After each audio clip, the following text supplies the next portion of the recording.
This is the full review video. This is a shorter version does exist on the channel. If you want, click on the description and the link below. But this is the full review video. Let's get into it. What's up, gamers? This is NGG with another review video. This is another multiplayer review with our partner in crime, Marz. You want to introduce yourself and introduce your channel? Yeah, what's up, man? LazzyJames, aka LazzyJames, Aka Marz, Aka Thought to Mario. Check out my channel. I'm sure Gamer will have all that stuff in the description. And yeah, I think we're gonna get into some good topics here. So good time. Cracking. Yep. So today, the game of the day is Splatoon 2. We are reviewing this game. This is probably gonna be backwards on your end, but yeah, we're reviewing Splatoon 2 now. We both have been playing it since. I'm gonna say I've been playing it since launch. How about you? Definitely. Definitely been playing this game. Probably like, I think it was like July 17th or 27th or something like that. I played probably about 9 hours that day. Damn. Me straight up. So yeah, definitely been playing since launch. Pre-order all that stuff. Yeah. And there was a time, I mean, for a while that I was every day. Even before I started streaming it, I was just every day. Like it would be it would be my relaxing game. I don't know about how you felt about it. Like I just needed to shoot my shots and like, all right, I'm gonna get this, slap them with this, hit them with that, and I'm out. And I'm nice and stress relief for the day. How about you? Did you use it as a stress relief? Well, I mean, I was playing with my friends, and what happened was I got them all to get switches, right? It was 3 of them. I said they didn't have Wii U, so I was like, cool, y'all gonna get switches. I had them playing Splatoon on regular Wii U. I said, come over, y'all gonna play Splatoon, right? So they played it. It was like, okay, we like this. So I got them all ready. We go GameStop, pre-order, go get the game, boom. So we always play like not competitively because they definitely were competitive, but we played. We would get competitive at times, but I wouldn't say stress. But we put the hours in. We really like the game. So I mean, we and still do, you know what I mean? So it's just a game that I came off of the regular Splatoon from the Wii U and then just transitioned over to Splatoon 2. But the only thing that was different is I used to say I played Splatoon 1 for relaxing, right? But then when I was like, Splatoon 2 coming out, I'm going hard in this jump because I knew people were competitive, so I did have a mindset, and I got way more hours on 2 than 1, so right. For sure.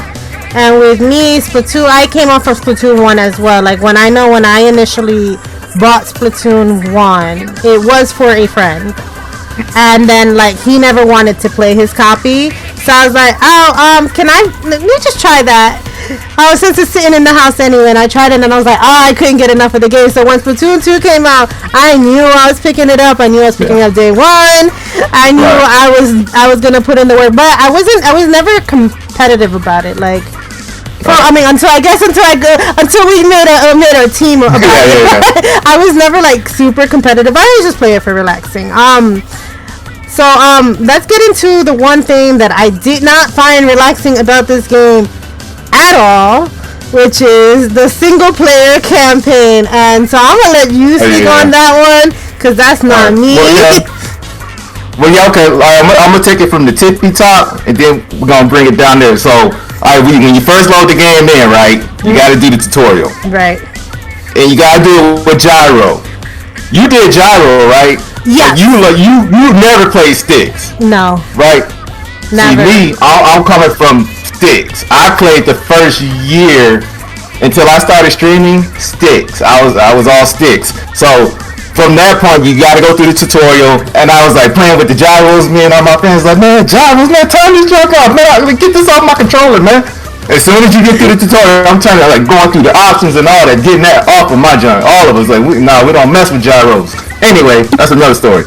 But so you go through that, you go through the tutorial, and then boom, they throw you in the story mode. And now me, I always with a game that got multiplayer in story mode. I was like, let me knock this story mode out real quick, because if I get in that multiplayer, it might not come back to that story mode. Right. So I said, I go in the story mode, knock it out. I like story mode. Story mode got the music. Story mode, it got stuff you can do in story mode that ain't in multiplayer. Like, I remember when I was playing with you, and we were doing some Splatfest, and you was like, I've never seen this before. I'm like, that's in story mode. Like how you can shoot things and hook to it and all that, and get on some of the stuff. Like they got different movement features of the game that's in story mode that is not in multiplayer. So I like that. I like the movement in story mode because I think Splatoon is a lot about movement. So I do like some of the movement options that you get in story mode that's not in multiplayer. And it's like a cool little story, but the music's good. So it's a nice little sequence. I always like the boss battle at the end. And then they give you little challenges to get little secret guns for multiplayer, you know, different looks of this and that. So it's got its things. It's not too bad. When it gets hard, I guess is when you have to use the unrecommended guns. Like some stages you wouldn't dare use like a sniper or something, but they want you to try to beat it with the sniper or the added challenge. But I like story mode, and then I guess we'll get into the DLC part of the story mode. You know, they added that, which I was all with.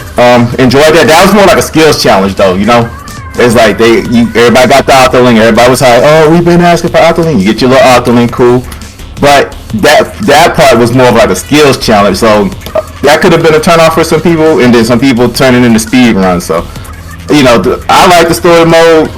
I think we're gonna have a contrasting view on this. Yeah, so story mode for me, oh my god, it was a nightmare to play. Our teammate was the one who forced me to finish that shit. I was like, no, I'm all the way good. We don't need to do that. They're like, nah, you got to finish it. And I'm like, no, I'm really all the way good. I don't want to. Because you know what it is I like to stay with my role. Anybody who's been to any of my streams knows that I'm just gonna play with that roller all day, every day. I'm not gonna change my weapon up. You never see a gun in my hand. I mean, it's very rare. If you see a gun in my hand, it's super rare to see it, because I know this is a shooter game. I know it. I know this is listed as a typical shooter game, but I don't play it as a shooter game, so that's how come I can play it. Because I don't play it as a shooter. I'll play with the bucket. For the most part, I play with the roller. I'll play with anything that's not a shooty gun, right? So, like, I don't like that it forced, and I get the reasoning, like, they want you to experiment with all the weapons and play with all of the weapons, and I get that, right? It's not that I don't get it, I just don't want to. It should give you an option, like, if you don't want to experience all the weapons, to play with whatever weapon you feel comfortable with. And I think, had it let me just play with whatever weapon I felt comfortable with, I would have been, but, like, I think the stages that were giving me the worst part were, like, the long distance, like the long distance weapons that you had to shoot from far, the sniper weapons, and I can't shoot, I can't aim, I can't shoot and I can't aim. So you would think this is a shooter game, and I would be and I can't shoot for crap, but I still enjoy it because I don't play it like a shooter. So I think that's where my problem was, where I was not playing it as a typical shooter game, and I'm not enjoying the single player aspect because they want me to shoot. Okay. I think that was my problem, because I like when I got to the music part, the DJ parts and all that stuff. That stuff was great. Awesome. But to get to there was a pain in the AIDS of a freaking letter. And I think that's why like I didn't get the expansion pass. I didn't. I was like, I didn't even want to touch the single player game. So like, expansion pass is all you, because I have no idea about. I'm pretty sure it like beefed up the story, because that was everybody's main gripe with Splatoon 2, that it seemed like a rip-off of Splatoon 1 with a very light story on it. But so I didn't even get the Octo. So I don't have an Octoling. There's no way for me to change to an Octoling, because I didn't play the single player campaign for the Octoling. So I'm gonna let you talk about the DLC and how it changed the game for the better or worse. You know, I gotta come back and get you on something. Oh no! Alright. So if you could have played the first one, the story mode with the roller, that would have been all good. That would have been better. Yeah, I think they should think about that, because like the snipers, like I was playing stick, so it's hard. Now I know it's harder to aim with stick. So that was kind of how you saying, like, if I had gyros, I would have been in a better spot. But yeah, in some of it can get frustrating, and then you know, I was go play multiplayer. But yeah, I think so we kind of both started in two ways. You was gyro, I was stick. I went to story, because you can go right to multiplayer. It don't force you to play. It's a good thing it don't do that, you know what I'm saying? I'm gonna be honest, I think I played the single campaign like the very first month. I played like one or two boards, and I was like, I'm done. I'm done. You gave it a shot, you know. That's all one could do. Right. But but going into the expansion pass, it did because people were hyping up Octolings way before that. That's kind of the things I guess like the developers listen. Oh, we'll throw Octoling in there. Then you got some more hairstyles in that.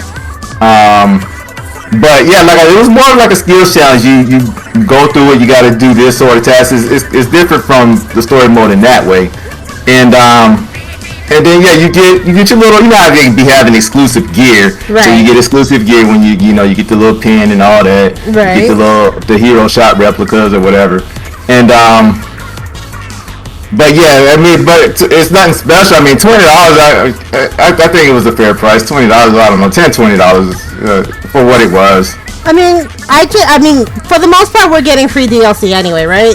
When they started the game, we didn't have as many maps, so I get why they're charging for the DLC, because they're already giving us so many free maps and so many of this and so many of that. They got to make their money somewhere, right? So I get charging for it. I just wasn't buying it. Yeah. And to come back to controls, look, when I started, because I didn't have the Pro Controller day one, I started with, how that... Joy-Cons? I was playing with my Joy-Con, but I was playing with the moose. I was playing with the moose. And I was like, what the flying fudge? I quickly put them on the thing. I was like, all right, I'm done with that. I didn't know, right? I didn't know.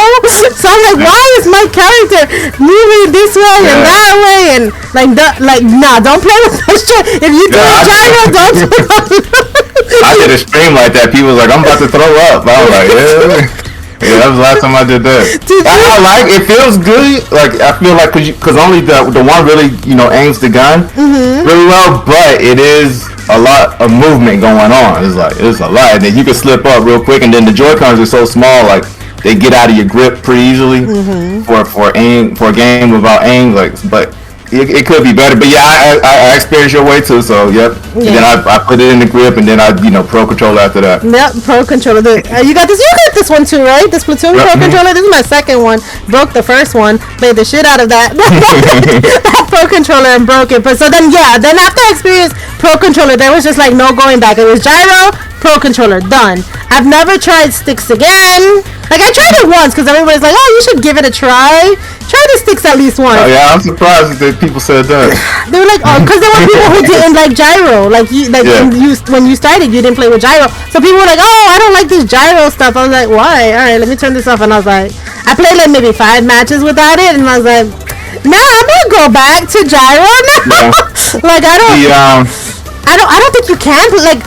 I wonder if there's any really good competitive player on the scene that doesn't play with gyro. I feel like you have to. I'm gonna say one thing. The only reason I was playing with sticks is because I was coming off of Battlefield and Call of Duty and all that stuff. So I was like, I'm good enough with sticks. I play these games. I can play this game with sticks, even though because Breath of the Wild came out first, right? Right. And when you shoot the arrow, you got to use gyros. And I caught myself saying, yo, these gyros are tight. This is it. Gyros that's what's up. But then when Splatoon came out that summer, I still didn't want to do gyros. I was like, no, I'll use the sticks. But I think when I had started streaming, everybody was dogging me. Like, dog, you playing sticks, dog? And then I was like, you know what? I think I gave gyros. I was like, I'm gonna play for 30 days straight, no matter what, gyros. And then I think after that I never turned back. And then I got more used to it. Now I don't even think about it. Now I can't even think about playing with sticks. I don't know how I even did it. Right. Yeah. I mean, like I said, I gave it a shot for a couple of matches. I was like, I'm done. I am so done. Alright, and now, so then we covered the base game. You know what we could cover before multiplayer is Splatfest. Yeah. Oh, Splatfest. Let me say one more thing about gyros real quick. Go ahead. Just to give a quick... Splatoon gyros are the best gyros that you can have in, all these games got gyros, right? It's in Fortnite, it's not good. You know what I mean? It's in all these other games that I played, but in Splatoon, they're just so good. They're really good. I just can't, but I want to stress how important it is. It's not it's... I understand where people come from when they say, oh, I'm never playing gyros, because a lot of stuff on the Wii U, the gyros were whack. So you kind of in that same mind frame, but when it comes to Splatoon 2, it's in a whole different league when it comes to gyros. I just want to make that clear. They ain't whack on it. Like I'll play other games not with gyro, but when it comes to Splatoon 2, you know, you're definitely gyros. The gyros is where it's at in Splatoon 2. They're really good. Yeah, I feel like the gyros. I've never like had a problem besides playing double Joy-Cons. I've never had a problem with gyros. Gyros are great. Yeah, because you don't even think about it. I think like you playing is like now. Like sometimes now it's so bad. Like when I do, like, cause I started playing Battlefield with the new ones coming out. I'm like trying to aim gyro and you can't do it in there. Oh man, so yeah. But yeah, so now so used to gyros, I kind of hate playing first-person shooters without gyros. Third-person shooters, third person without gyros. But yeah, I just wanted to say that real quick. Nah, no worries. I mean, like I said, for me, I only play with gyros. And I don't even aim with the gun, so for me, it's just like about movement. I can see the screen better when I just if I fake a little left on my controller, I can see a little bit more. You know, it's all for me. It's not about shooting or aim because I don't need to aim at anything. It's about being able to visually see my board without having to thumb a stick to move to see where anybody's at. For me, anyway. I don't know how. I think that's going to what I'm saying. Like I'm talking about aiming, but gyros is more than aiming. Is how you saying you can see with it. Is more than that. That's why it's everything in Splatoon 2. So yeah. That proved what I was trying to say right there. There you go. All right. So so Splatfest. Splatfest are like for me are like the most wonderful time of the year when it comes to Splatoon. I don't know about you, how you feel about that. I feel like I get this anticipation. I'm like, yes, it's coming. Pick the team. Let's go, boys!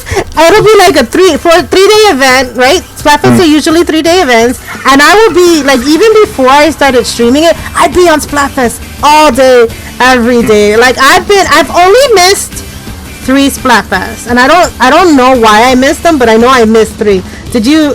How do you feel when it comes to Splatfest and Splatoon? I like it. When it comes to like getting into it, I'm getting into it because everybody else is getting into it. But you know, I like it, and I like more of the themes. You know what I mean? Like it depends on what the theme. Like when they did Ninja Turtles, I was all about that. You know, that was my favorite ones, definitely. But it's all about, you know, what the themes are, and then just, you know, the general, because then it gets on, when you're on social media and stuff, everybody talking about it coming up and, you know, getting hyped into it. But, you know, I don't have a problem with it. I know some people that don't like Splatfest, but I generally don't have a problem. And then I go and get my, it's a good way to, like, form, like, your seashells, but I want to make a good point on that. If we don't come across it, I'm going to make it at the end. Okay. But, yeah, I got a good point I want to make that because I saw somebody talking about that the other day. Okay. Yeah, but, I'm cool with it, especially, like, what I used to do, I think before I started playing with you, is I would get a little crew together, and I would say, all right, this the crew I'm rolling with until I get to, what, King or Queen I think they got? That's it's usually King or Queen, whatever it is, King or Queen. And then I would, like, divvy up groups after that. But yeah, so I would be with the people that I play with, and we would just roll this, like, as much, we would start that night, you know what I'm saying? And then I'd be like, all right, we're going to do it, because you know it do take a while. I was like, let's try to do it in 2 hours. Let's try to do it in an hour and a half, so I try to get as many wins as possible. I looked at it like that, Splatfest is like a challenge. Right. And I feel like it is like, it's like you're always doing turf battles, right? Splatfest is basically turf battles, so it's not, we'll get into these later, it's not League, and it's not any of the other modes in Splatoon, it's just turf war, for the most part. Right. But I feel like, when you're playing turf war, turf war is turf war, right? You're covering turf, right? But I feel like when it's Splatfest turf war, you're like, all right, this is my team. You guys suck. I'm gonna win. You know, like there's more of a fighting spirit during Splatfest than there is any other time playing turf. Cause like people crap on me sometimes for playing just turf, and I don't play League, and I don't play, you know, any of the other modes as much. Because I like my turf war, and I feel like it's just like a more hyped version of turf war. And then what I wish they would do though, and I wish they would bring it to the next one, is let you keep your Splatfest shirt. Like if you participated in it enough to get any title, you should be able to keep that shirt. I don't know why Splatoon doesn't do it. With the specific theme on it. Mm-hmm. That wouldn't have been a big deal. I don't see why they didn't do that. You know, I mean, they got so many clothes in the game as is. I mean, What would have been the big deal to have that? Probably because it's a 2-time shirt, but they already have the replica Splatfest t-shirt. That's what I'm saying. They got the fake junk in there, so I don't see what the problem is. Yeah. But what you were saying about like the spirit about it, I think one of the things too is like they add stuff like you can get on the little board, you can have your little team on the board if you want, like what's it called, the super event or the the game with like if the special battle, like 10 times battle and the 100 times battle. Yeah, they add that. Like, so, oh yeah, we gotta win this game, and then they show like the other team be like, oh, I'm on an 18 game win streak, so we gotta snap that win streak. You know what I'm saying? So they got little things like that too that ain't in your regular turf to kind of like hype it up too, trying to get that that spirit going. And so yeah, that's the part I do like about that too. It's like, okay, 100 times battle, because especially if you only get 100 times battle throughout the whole weekend, you gonna be tight. You better win it. Tight, yeah. So and then 10 times battle, you like, yeah, let's get it. Because I remember like I think me, you, and Nina, I can't remember who else, but we ran off about 3-4, about 10 times battle. I think we had only lost 10 times battle that night. Right. But yeah, so stuff like that, it creates a different atmosphere out, different from the turf wars, Yeah, and along with the atmosphere that they create is also like your outfits. So like if you're all wearing an outfit, you get bonuses. Like that creates like a team. Like I remember, since I didn't have Octoling, like Nina had to change to a squid so we could get like the squid team, or like if you're all wearing a certain kind of shoes, they'll figure out whatever they can in that algorithm to put you together with a team to get a bonus. And I thought that was cool. I was one day, and this was random. Everybody wore the same outfit I was wearing. I thought that shit was hilarious because it was randoms. It wasn't even the people, and the people on stream did it with me too. But when it's randoms and people are changing their outfits to get that bonus, trying to get that in, yo. Yeah, we're trying to get. I like too what they started doing was, if you're playing with randoms and if you stay in the same group, the same team, you start getting bonuses. Team I forget how the bonus is called, but if the longer y'all stay together, the bigger that bonus would be. It's like team synergy or something like that. Synergy bonus. Right. No, synergy is when you're matching, I think. But there was another bonus that if y'all stayed together, they would start to double up the points and stuff. It would create an incentive for y'all to not break up, like to try to find another lobby or something. I guess that sped up matchmaking, But yeah, so I like that too, because then you get a good random crew and y'all all just roll together for maybe an hour or two. You know what I mean? Right. So I like that too. I think that was pretty cool. I hope they bring that over. Yeah. I think all games that are multiplayer games like that, when you have matchmaking, give you a bonus if you stay together, because I think when people keep breaking up, that's what drag out matchmaking. Because you already got a group. All right, let's find another group. Boom, boom. See, I like those kind of little incentives. To stay together, yeah. And then to look the same, or to put something that's similar. I thought it was great. I love that part of Splatfest. I feel like that. Like you don't have that unity throughout the rest of the year when you're playing Turf War. So like that's why like the little things that they do to make it feel special, like everybody picking a team, like most people, and you know how the people will write some bull crap on the things, and they're holding up the sides with the bull crap that wrote about Splatfest, like, oh, team this is gonna kick team this is, but I like a nice camaraderie, I think, is what you get, all the little memes and stuff, and then leading up to it, like on Twitter, it'd be the back and forth between the two sides, and especially like was one like mayonnaise and ketchup. Mayonnaise and ketchup. And I do not rock with mayonnaise whatsoever. I don't rock with mayonnaise. I don't rock with Miracle Whip, none of that. So that meant something to me, you know what I'm saying? So that's what I mean by like the topics. Like you wouldn't think that, but I can't stand mayonnaise. I go to a restaurant, I say no mayonnaise. They say don't come with mayonnaise. I'm saying no mayonnaise anyway. I don't want to know where near my junk. So that's how I feel about mayonnaise. So when that topic came up, I was like, yeah, man, yeah, ketchup. And I don't even like ketchup, but I definitely don't like mayonnaise. So like, I do think it creates like things like that. People like just little knickknacks, and then leading up to it, you get all these things, and then the night comes, and then you go through the week, and then they all right, it ends. They can tell you the results right when it ends, but they give you like a few 2 hours. 2 hours. They give you one whole full rotation. So they give you a full rotation, and I learned that with the last Splatfest. The two Splatfests before that. They give you a full rotation, and then they'll announce the winners. Yeah. So like they. And then when it be close, you know what I'm saying? It'd be like.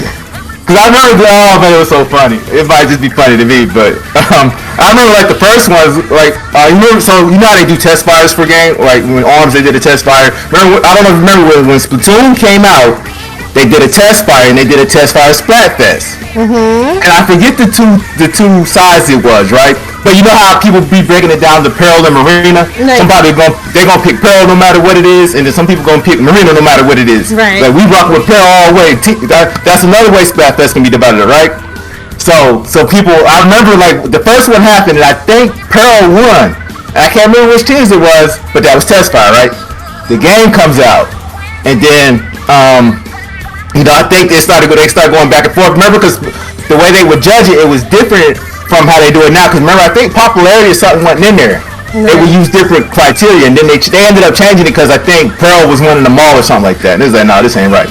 But anyway, so I remember like people kept up bringing up the test fire stuff, and people was like, man, test fire don't count. They was just dogging these people. Like, no, man, they're going back and forth about test fire. But just so it creates like an atmosphere on social media anyway, like which one's the best, who you rocking with. It ends up being funny, and then people be like, you know, Judd they like when it be real close, they be like, oh, y'all pay Judd off, you know what I'm saying? Y'all split Judd some money. That's why y'all won. Ain't no way y'all, especially like when we be playing, like we win all these games and then the whole team lose. Like your side lose, like nah, man, we were wrong. Nobody had love. Ain't no way we lost this practice.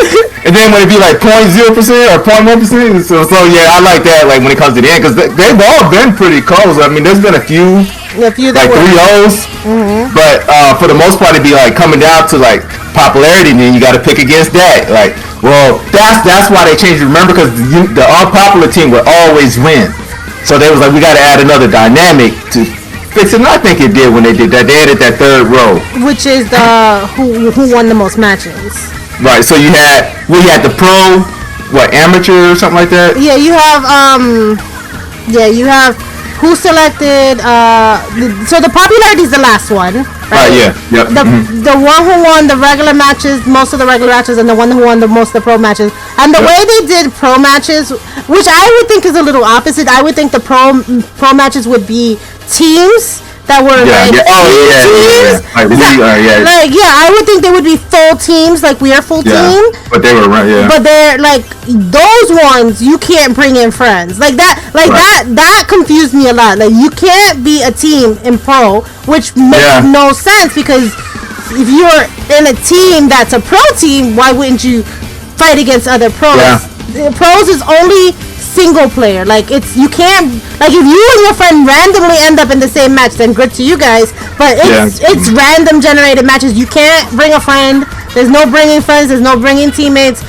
Regular, the other one is but I thought we were going to be able to team up on that last, because I never really messed with the pro. Remember when I was streaming, I just go regular. I wouldn't mess with pro. So I'm thinking on pros you can pick your team. So I kind of thought that last one was like when you can get that medal without me and you, like I'll rock with gamer. We'll level up together, but we can only play regular together. Right. We couldn't do pro together. I think that was super whack, man. Yeah, it got to be like just have it all the way down. Like, especially in Splatfest, you don't got to worry about nobody. Like I can see, that's why they got leagues, so you can stack the favors. You can't stack the favors versus turf battle, right? And but I'm like, man, come on, it got to be in Splatoon 3. It got to be a little more open source on how you can play the game on each mode. You know what I'm saying? How you can play the game. So, but yeah. And like with Splatfest has my favorite way of bringing in a group. And I've talked to you about this personally, but it has my favorite way of bringing in a group. Before you even start the match, you can create a team. Before you even start the match, you don't have to wait for your teammates to show up and get in your match. You just start, you pick, and you wait. You hold that lobby until your team is ready, and then you go. You can put in a random in there after the end, like if you only have 3 people and you need 1 more, you can fill in that extra slot. Or you have 2 people and you need 2 more, you can fill in that extra slot. But at least it doesn't start your matches and people have to wait to get in. You know? Yeah. I see what you mean. That has my favorite. Like I wish, I hope. And it's not in the regular part. Yeah. It is not, and like. I mean, I know this is probably a streamer problem, but like you can't go into a turf war match with like 5 people and then start the match. You gotta wait. 2 people got in this match. You have 4 at least, yeah. Yeah, 2 people got in this match. 2 people have to wait till the next match. 2 people gotta wait till the next. Like to fill up the lobby.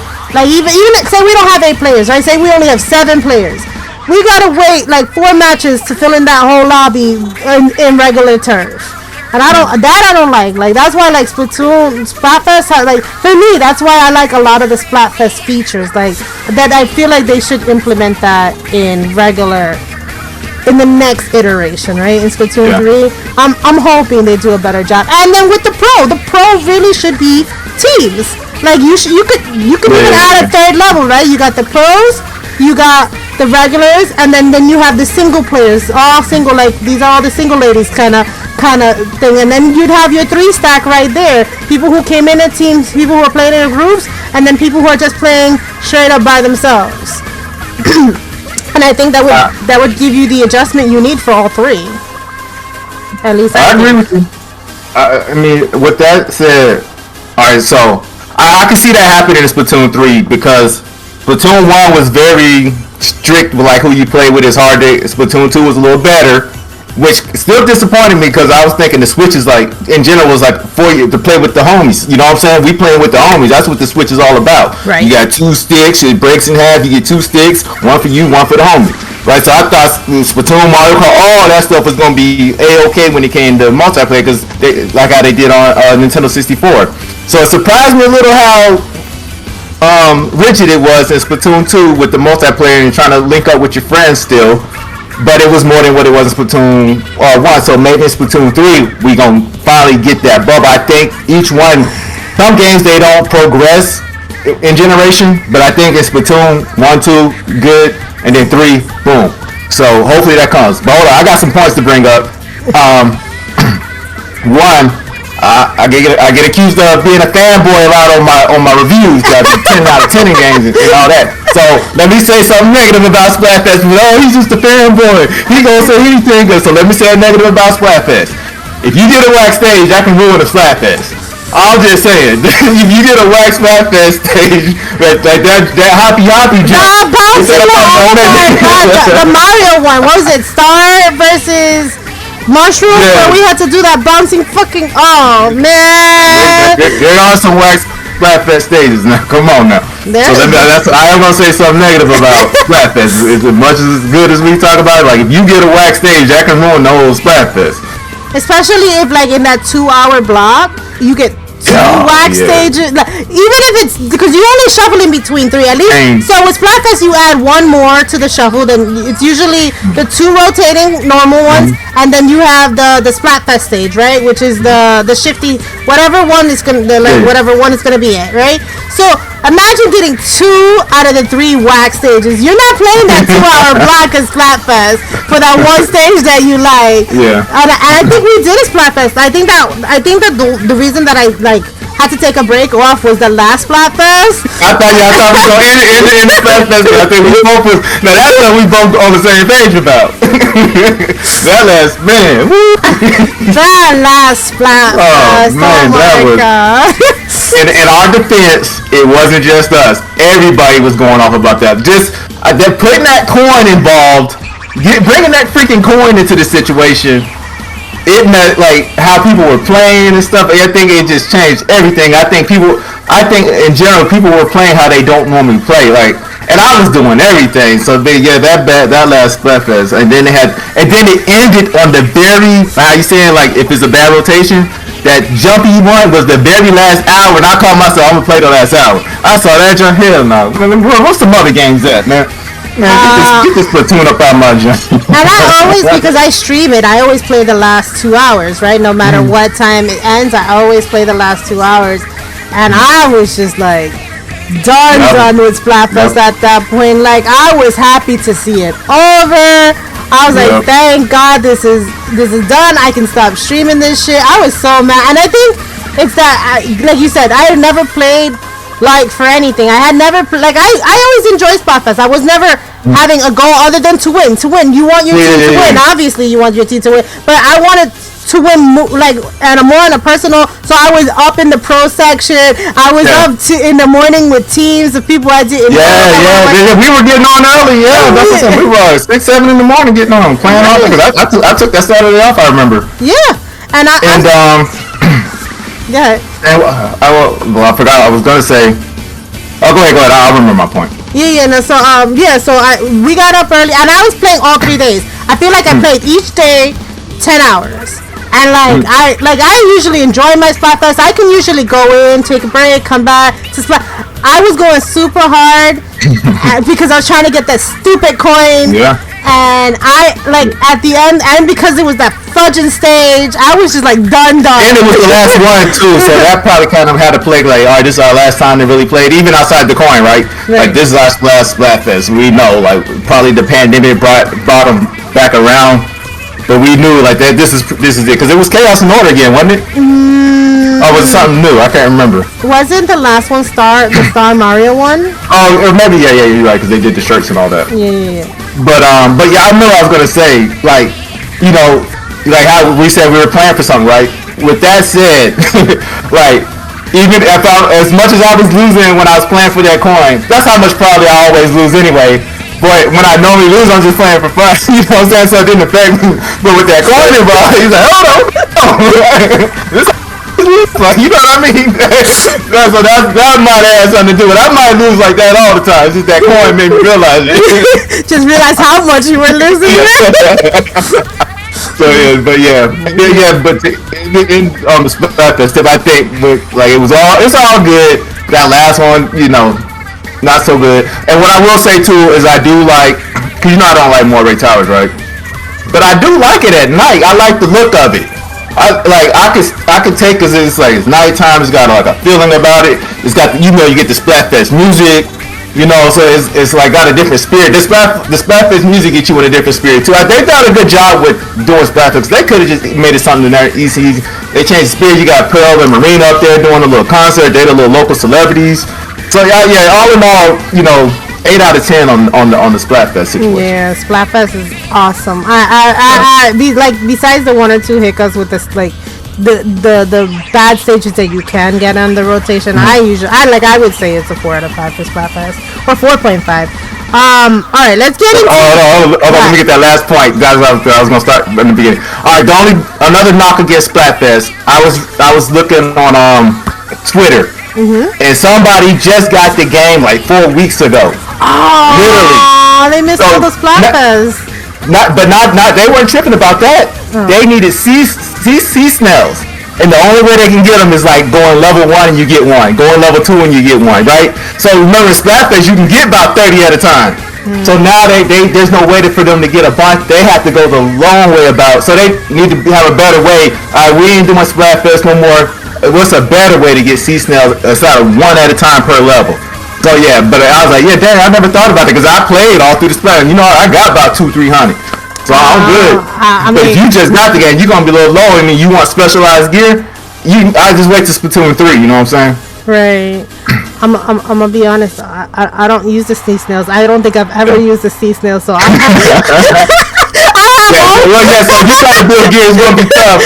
By the time you get them little, cause it take a long time. Like 1 was bad, 2 not as bad, but to get some of the gear pieces I had, it took a while to get. Right. Because you need them shells, you need to roll right, get lucky on some rolls maybe. You need to farm. So yeah, if you got it after the Splatfest, Yeah. I mean, I'm gonna be honest. That part of the game, I've never really dived into like the gear setting and I'm sure it changes the nature of the game. I did scrub my gear so I can get new pieces and I have all the chunks, right? I have the base, but I don't know, I don't want to fuck up. I wish there was a way to test it before you buy it, to do a test run of the gear to see if you like it, because to spend all the things that you've been farming.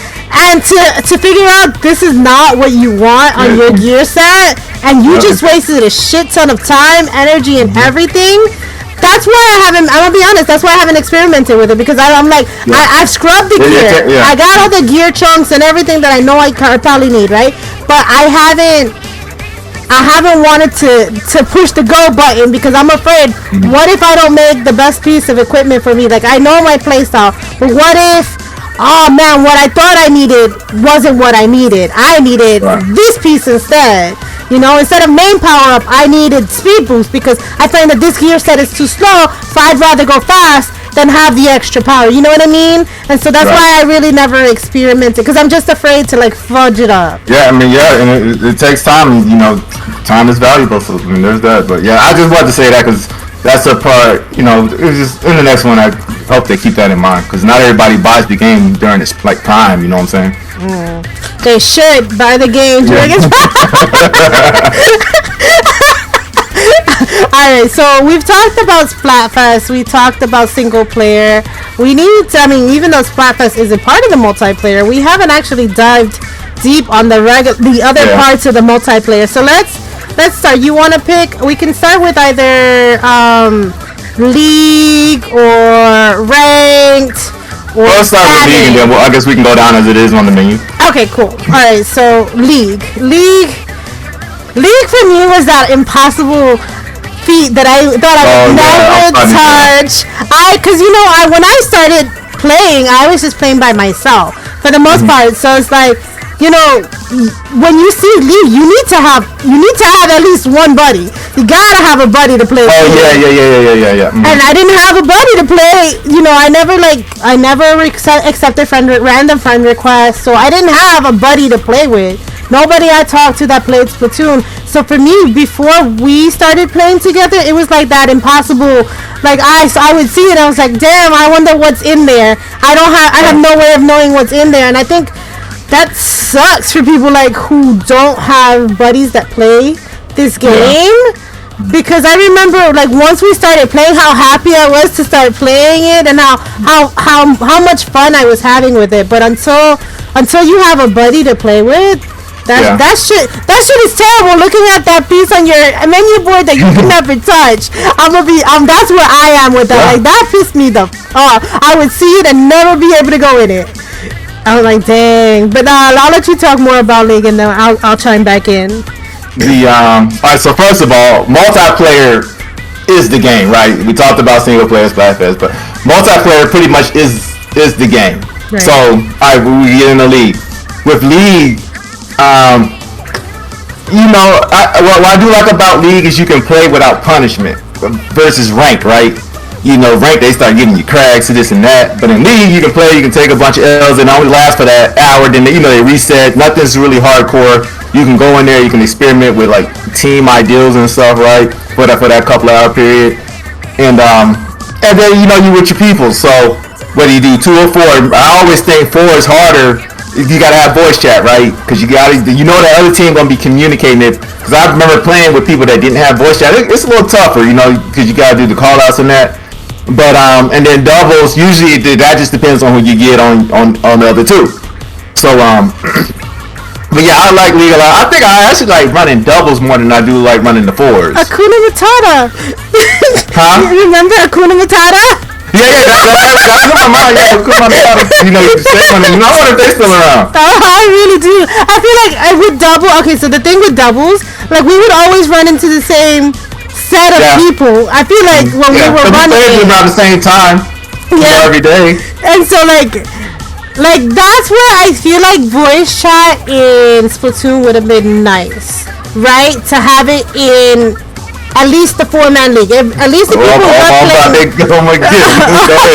So because we kept running into these 2 players, right?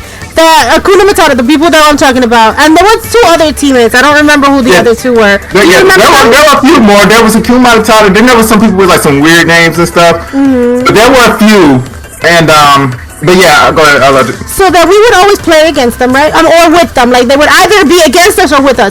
But we would always see them. So we're constantly seeing them, and we're constantly running into the same group. I guess because, like you said, we were playing around the same time, and they might have been playing around the same time all the time too. So like we're constantly running into them, but we can't communicate with them. So there's no way to like see if they ever wanted to play 4-man league. Double. You should be able to talk to our other 2. Yes. Like, no, yeah, I see what you mean. If it's in game versus using Discord, right? Yeah, that would have been hot. Like, we could have really, like, they probably knew us. Like, we knew them. We just ran into them too much not to know them, right? Because I remember there'd be times that I'd be like, man, like, we lose this game, they probably gonna be like blocking us. You know what I'm saying? They're gonna block us, but we see them get all that in block us. We gotta get away and make sure they don't block us. But all that, you know, the other teams, like, man, we beat them or something, like, damn, they gonna block us because, like, when they was on our team, we lost. When we go against them, we win. But you can't get that communication outside of just assuming. Right. But yeah, if even in double, you shouldn't have to be on the 4-person team. They have the voice chat, just us two, we on our 2 team, them 2 on their 2, and then we all just be, hey, good running team. Then we could probably run some forwards.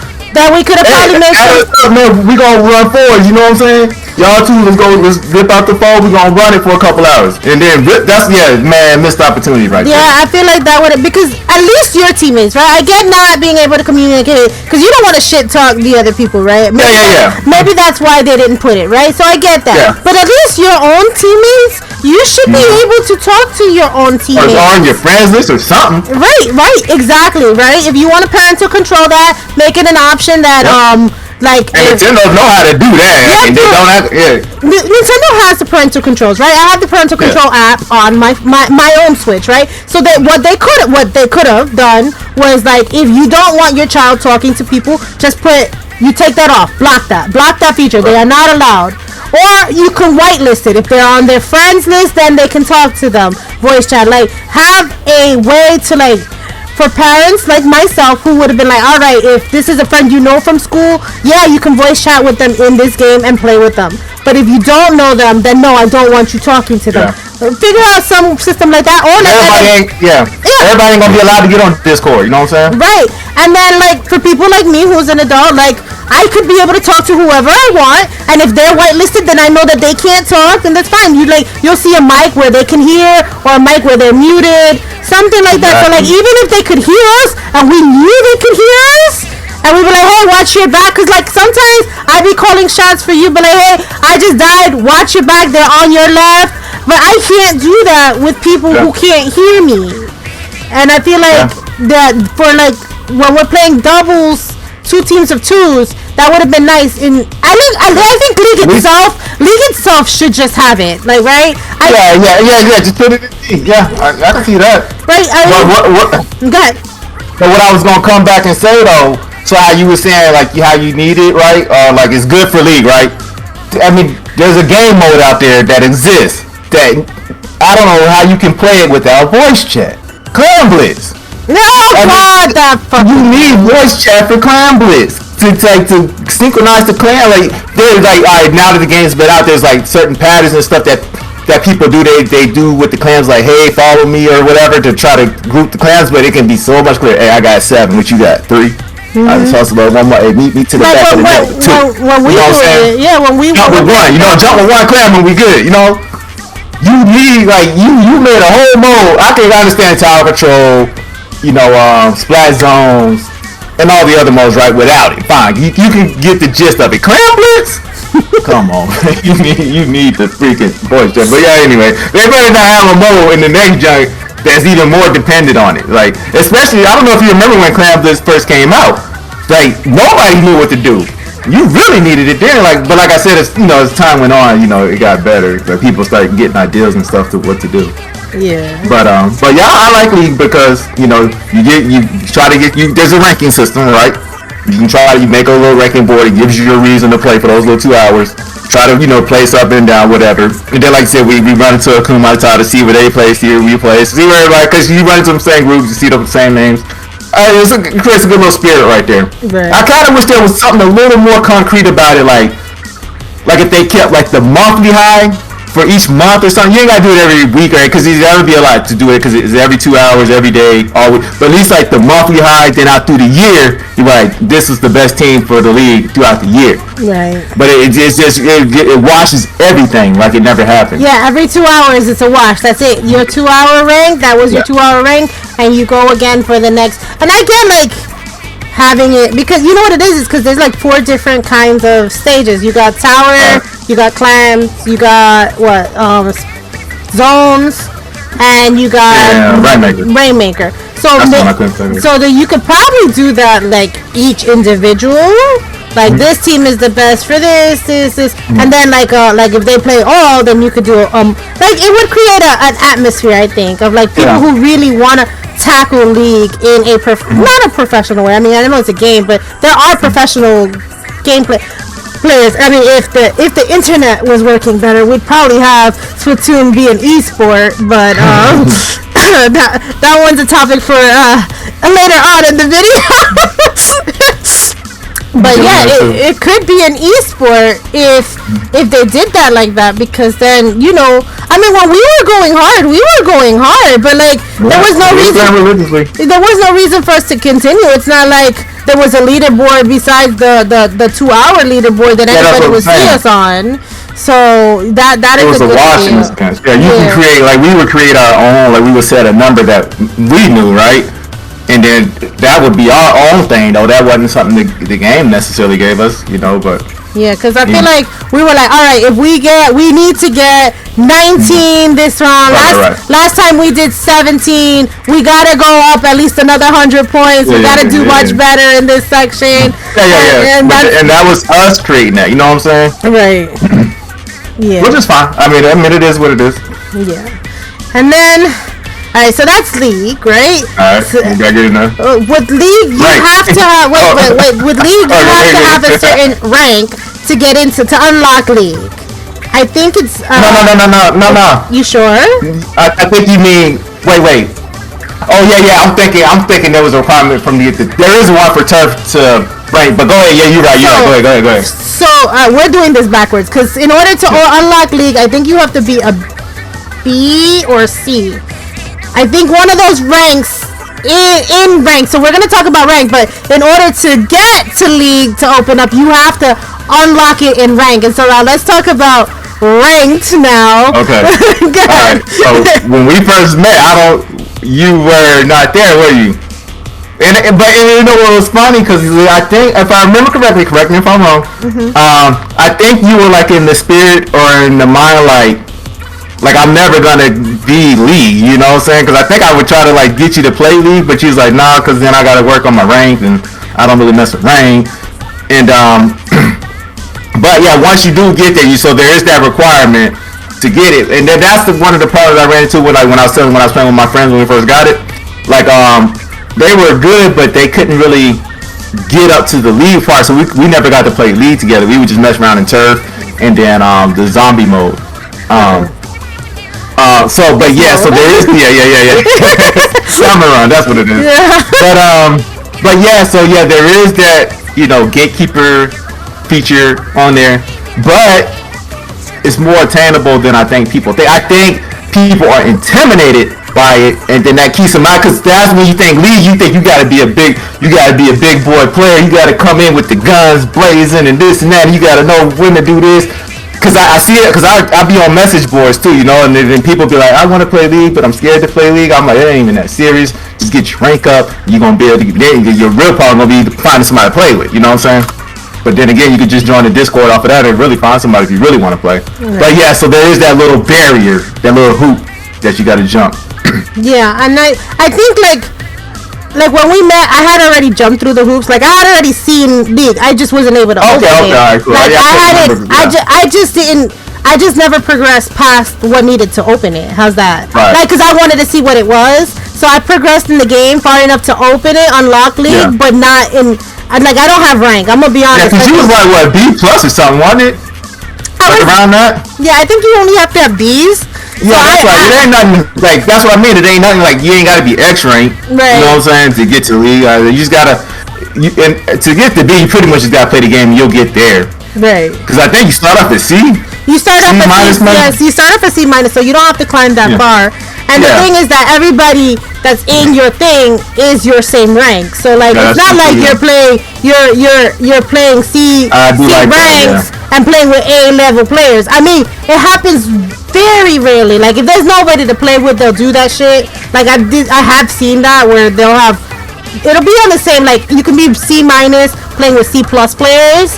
They try to put all C- players together, all C players together, all C+ players together. They try to stack it that way, but if there are not enough players, I think I have seen it where at least if they have to be at least the same letter, right, as you, in order to put them on the same thing as you. And I like that I like, right? But I just been really intimidated to go past like B. Like there, for me, there's no like incentive. Like I know you can talk about this. That's a strong point. Go ahead. I'm gonna There's no incentive for me to go to S or X. Like, yeah, they look fancy and it would look cool to have this rank, but like the reason I was putting in the work when I was doing it was as I thought I needed to do that to bring our level up in league. Like I thought it affected our league score, and I still to this day think it does. That it affects our total league score. I feel like the higher rank you are, the more you start off with points. Nobody knows that they don't say how it's done. You know what I'm saying? So. But I noticed like when we played with Evie once, he was an X rank player, and all of us like were A's and B's, and like we jumped. Like in points, I had never seen 2,200 something, points, and that was like our first match was that, and I was like, wait, what? And he's an X player, so I feel like. We don't know, obviously, like you said, we don't know, and so that's the only reason I was going hard when we were doing our team thing, and I was like, oh damn, I'm bringing my team down, not having a high rank. But if I wasn't a member of any team, I wouldn't care about bringing that score up. For me, there's no incentive, and I know you hit ranked hard sometimes, so I'll let you go ahead on how you feel about ranked. Yeah. Well, I think you brought up a good point real quick though about the incentives. It's like, because it's kind of a weird game how the incentives are in Splatoon, because it's a wide ranging game from you could be super casual to super competitive, right? And we play with everybody in between. Me and you have, right? Between like, especially like on the stream, you got people that have only done turf war. And that's because I think some of the incentives are weird. Like they don't really. Turf is enough for them. Like the game. Like all right, when the game first came out on the one, that was the mode that it was advertised on the commercials at the Nintendo Direct and that. Turf Wars, right? That's the whole game. So you can play that mode and play the whole game and enjoy it right there. And then if you want to get into tower control and all these other modes, then you can. You work your way up. So. But if they had a little bit more incentives to like get you up to the next one, all right, on that turf, you do this, get the rank, and make it more where people know, because I think people don't know what's going on in the next, like, if y'all playing turf and then like, dang, rank seem intimidating, then you make it to rank and you say, oh dang, league seem intimidating. They need to make the incentives a little more better to ease up into the next bracket. That's where they get the skills, I'm gonna be honest. Yeah, or something like that. Exactly, throw something like that just to get somebody to experiment with it. You know what I'm saying? Let me just mess with it, because then because I play. But see, I'm always thinking ahead. I'm like, oh y'all, I'm definitely playing all these other modes, but everybody ain't gonna be like that. We all exist on a different spectrum. So I don't think it's strange, but I mean when people was like, man, I only play turf war, maybe there's more to the game. But some people ain't gonna like those modes anyway. Like I really don't like Clam Blitz. You know what I mean? Right. There's nothing that's really gonna make me like the mode, so I can understand people like I don't even like nothing right, because it's enough for them. Like the game is fun just playing turf wars with me anyway, especially when you're playing with your peoples, right?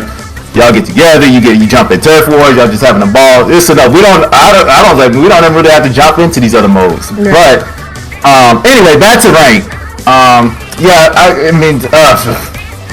kind of torn on rank and kind of going up in the league too, because like rank. Once again, it's another thing that Nintendo don't tell us how you get cracks and stuff. They don't be like, all right, you lose 3, you're definitely going to get a crack. Now people have run algorithms and stuff, and then try to, how people be like data mining and trying to figure out stuff about the game. Like they come to conclusions, or just like you made observations about the number system, and then you can come to a conclusion, right? So that's happened, but nobody really understands, because there's been times where like I'll go on a tear and I'll get like this much ink, and then like I won't do much and I'll get this much ink to go to the next tank and all that. And so there's like it's hard to kind of break down the signs. Like sometimes I'll like barely lose and it'll give me a crack. It's never something that's grand. So rank, I like trying to rank up, but man, I think it's just need to be more definite. Coming from games that are shooters that you rank up in, and it's when you do this, you gotta get this rank. When you do this, you gotta get that rank. Splatoon is not like that. And then it'll set you this way or that way. I mean, luckily I got the X rank. I still don't know how I got there, but that's a whole nother monster on its own. But I just wish it was. And then I used to didn't like it in regular Splatoon, but I like the Splatoon ranking system better than I like it in Splatoon 2. Right. So hopefully, man, when it just comes to rank, they just finalize like, man, this is what you gotta do to get up, and then cause rank can be frustrating if you're trying to actually rank up because sometimes it don't matter what you do, you ain't gonna rank up. And sometimes you'll be like on a team that's just tearing it up, and you could be against that team that's just tearing it up. They keep putting those four together, and they don't split them up. Yep. And you always gonna lose, so you just might as well turn off the game at that point. Go back and come try it again at another date and time. And I already know what people. Oh, you just saying that because you ain't good to get good. Nah, man, look, I know people that got good. All right, and they're in the same. Like no matter where if you're at 2,000 H rate, 2.6, 2.1, there's you're gonna hit that spot where no matter what you do. That's it, you know what I'm saying? I don't think it's necessarily about skill or something. Like somebody was telling me, if you play the game long enough, you're gonna get the X rank. Nah, you can play it 100,000 hours and not get the X rank. That's not how it is set up. So I didn't understand that one. But yeah, so I don't think it's that. Just because I know that's like the criticism that's gonna come. I'm tackling that ahead of time.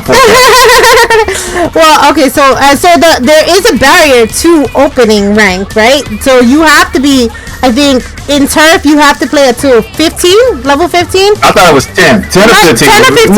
Nothing crazy. It's not that bad, right? But they want you to be at least somewhat experienced in the game in order to unlock ranked, right? Right. And that I like, right? You don't have just people just wandering in there that just opened the game day one and I'm in ranked. It's not that high. It's not that high, so like you just gotta give it a little bit of time. So I do like that barrier I don't mind, right? Like that little, so that people have played enough. You had time to buy a couple of weapons, a couple of shirts. Practice what weapon you like the best before you jump your butt into rank, and that I like. So I was not even mad at that system. Yeah, that makes sense. Yeah, get the movement down and all that, because there's a lot going on in Splatoon. Right. And then we got regular turf battle, which is the name of the game, right? Right. And it is what it is. Like you're basically turfing everything. Like so, it has all these maps. Like I know there are maps I don't like, and I know one of the maps I love you hate, right? So there's Moray Towers. Yep. So Moray Towers is my favorite, but that's because the weapon that I play, it caters to that map. Like it's a good weapon. Like the roller is good for just turfing up and down the lanes. Whereas if you're in another kind of weapon, Moray Towers is gonna be your worst stage. So. Like, let's talk about all the different maps if we can remember them correctly, because I can remember the few that I remember. There's Moray Towers, which I think is a roller's paradise, is what I nicknamed it. My worst. I don't know what it is. My worst stage, everybody knows what it is. It's Piranha Pit. I hate Piranha Pit. And somebody asked me why I hate Piranha Pit. And I think it's the whole system. You know how you can ink one side and then it rolls around again and it's not inked anymore. So all that work that I did is just under what I just inked. The game end right there. You can count wherever the game end at. Right. So I feel like I get mad because like I just inked that. I just cleaned that and it's clear. And then like I could be down there inking, right? I inked my way down and people are coming up and there's no way to escape because my escape rope is underneath the little roller. I think that's where my gripe with that mode is. And I mean I get it. It's not for everybody. That's not my stage. What are your favorite stages? If it's anyone that I haven't just said. My favorite, I like Piranha Pit. It's up there. Mako Mart. I love Mako Mart. And then there's one I can't remember off the top of my head. It was kind of like Mako Mart. There's not too many stages I don't like. Right. So, Moray Towers. I don't care for Camp Triggerfish. So the skate park ones could be hit or miss. I think there's a couple in there. There's Hometown. Oh, the one we always do well on, I like a lot. The one with the basketball. We always do well. Yeah, I like that one too. And it's probably because we always do well on that stage. We really do well on that stage whenever we play. And but yeah, Camp Triggerfish. Those are the two, but they're kind of spacey.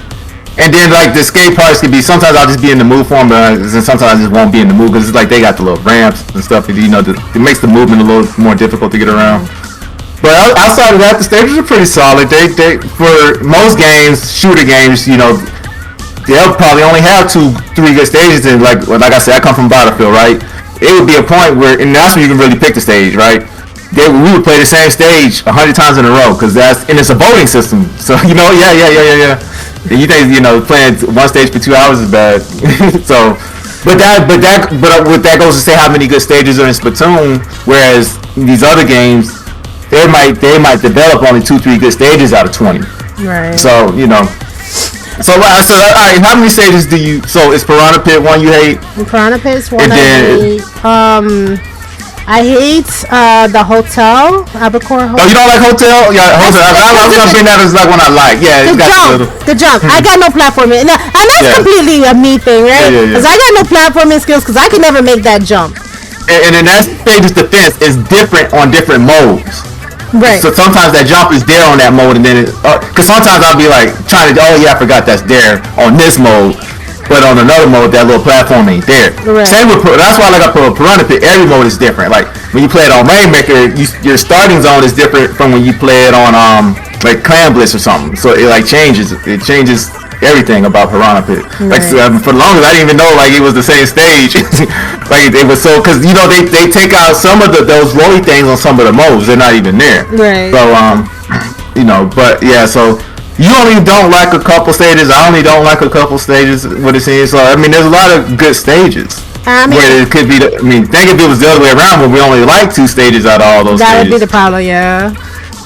I think a lot of people's problem with Splatoon 2 was that they brought back, not initially, but they brought back a lot of the stages. Not all of them, but from Splatoon 1. So like Camp Triggerfish that you mentioned was from Splatoon 1. The VR one, one of the video game ones was from Splatoon 1. Mori Towers is similar to one that was in Splatoon 1. It's not exactly the same, so I say it's different. I say it's the same. It's the same enough. You say it's the same. And it's Smash Bros. I was like, man, they put 2 of the wackest stages in 2 games? Nah. Smash Bros. and Splatoon? Like, all the stages y'all could have brought to Smash Bros. Nah, I'm good with that. Rolling hard, man. What else did they bring over? They brought a few over, so I know everybody was they brought a good amount. With the 2 Splatoon's credit, I feel like that's great. Like, yeah, you have Splatoon 1, but you have them in this game as well, along with the new ones. It's not like they don't give you any new stages. They gave you new stages. They gave you a lot of new stages. I feel like we had at least 6 or 7 new stages. Yeah. There's a good mix of it. Right, and then they brought over not all of the roster from the other ones. I feel like I'm not playing every stage that was in the other one. They brought over a handful of them, and I feel like it's a good mix. And all of it came with the updates, and too. You know what I mean? Like even if you didn't get the Octo expansion, you still got them like the music updates that came with it. All that stuff, the stage updates. You just didn't get to play go all the stuff we talked about earlier, but you still got the stages and the music and that. Right. Which I ain't mad at. I know some people are mad at, but I'm not mad at it. Like, more boards to play, so you're not. I feel like that's where like some people would have gamer fatigue if you're playing like. There's another game I'm playing right now that I swear I haven't moved off that board. I'm playing the same board. Same enemies, same area. As like the enemies just upgrade in difficulty a little bit, and I'm like, oh yeah, I see what you mean, yeah. Oh, can I not play on this stage? And I feel like with Splatoon 2, I don't ever have the, unless it's Piranha Pit, I never have the can I not play on this stage moment. It's like, yeah, we're rotating between different stages. Now, what they could do, which is what you had suggested in another video in the what you wanted in Splatoon 3, was a voting system like Marz has. and I'll let you. Oh know yeah, like that. Yeah. Yeah. So that would be because sometimes we're running into like even though it's a rotation of 2 stages, sometimes I'll be on the same stage for like 80% of the time, and I'm like, all right, can I get the other stage that's in this rotation? Just make them all available. Like how they be doing like during this month, these ones are available and these ones are not. No matter what, it's like if they take your favorite one off, for a whole month, just make them all available at all times and. But they didn't do it in Splatoon 2. I don't know what they're gonna do in Splatoon 3. To be honest, I don't know. Right. Well, let's hope they get Mario Kart took 8 iterations for them to get it right. I'm hoping that Splatoon 3 they get it on 3, right? Let's hope it's 3rd time's the charm. But at least with the picking of the stages, you do get to pick your stages if you're in private battles, which is the next one down. That's good. So it makes it fresh. Yeah. If you get enough people, you don't even need enough people. You could do 1v1s in private battles, 2v2s in private battles. You don't need a certain amount of players. For me, I always like to have 8. I like to have a full house. But you don't need it, in private battles. You could do 1v1s or 1v2s or whatever number you want to do. I do like that they added that private battle feature. You can't... The only thing you can't do in private battles that you can do in the other modes is level up. You can't level up your equipment. So, you can't use it. They make sure that they're not letting you level up your equipment. You could really pimp that stage out. Yeah, see now that openness that you get in private battle is what I'm talking about for the rest of the game, right? And then just do it how you said, just have it where you can just be standing by, waiting on that person to show up, boom, then hit the ZL, then boom, y'all queue up or whatever, and then get in. But yeah, that openness that you get in private battle is where it's at. And that kind of get you away, alright, boom, you don't like what's going on in rank, you don't like what's going on in league, maybe just run some TDs and get a little team like that together. Yeah. But the only thing with PBs is you're not getting a score, you're not what they didn't do was set up a way to make it a league.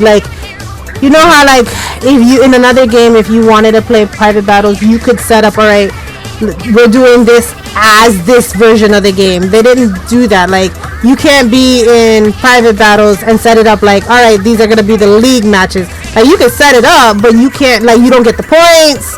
The point system doesn't exist there. You can't be best of 3. You can't I would love if they did a little modes where you could create a game in the private battles, your own little thing, say this amount of games wins this, whatever, because I like to make my own fake Splatfest, and I think having a thing in the game, it already exists, just put it in private battles so that we can use it as a functionality. You don't have to, you can leave it off, or you could use it if you wanted to, so that you could create the modes that you want to play, but you can play those modes with your friends. Yeah. And I think that would be great, to do that, but they don't have that implemented in private battles. And I think that's my biggest critique of private battles is yeah, they're fun, but you don't get anything out of them besides just playing with your friends. Yeah. Which on its own is great. Yeah. Well, that's what I mean, because that's what I did. I had so many hours in the game, but or the people that I would play with would have ton of hours, but it's all PB. They'd probably still be level 10. They're good players in that. Cause you run across people that are really, really good at the game. They're not X rank or nothing like that, cause they just don't play those modes. And everything is in PB. So but yeah, so when you do PB, which I know some people only do PB, in a sense you're not gonna have anything to show for it, but when this dude good, he only C plus, he only level 10, no star, how he this good, he running around across something like that. Exactly. I understand not leveling up, but in its in PBs itself, if you could create in this private battle lobby, we're going to be doing this, and we change whatever to like, all right, this is gonna be a league private battles, and then you can switch it on and off if you want when you're in there. But like, do something in there so it's not just the same turf over and over and over again. Because that's why I had to switch it up. That's why we do one of everything, like one turf, one ranked, one turf, one ranked, one turf, one ranked. Whenever I play, that way it's a switch. You know, that we switch it up and make it fun in private battles, and we're not just sitting there doing. Even though turf is fun on its own, I'm not gonna knock turf. I love turf, obviously. Yeah. But at least it's something else to do, or an extra feature you can. Like, it's not like the feature doesn't exist. Is what I'm trying to say. The feature's already there. Just implement it in private battles, and I think that would make it 10 times better. Not that it's not already good. I think it would enhance it.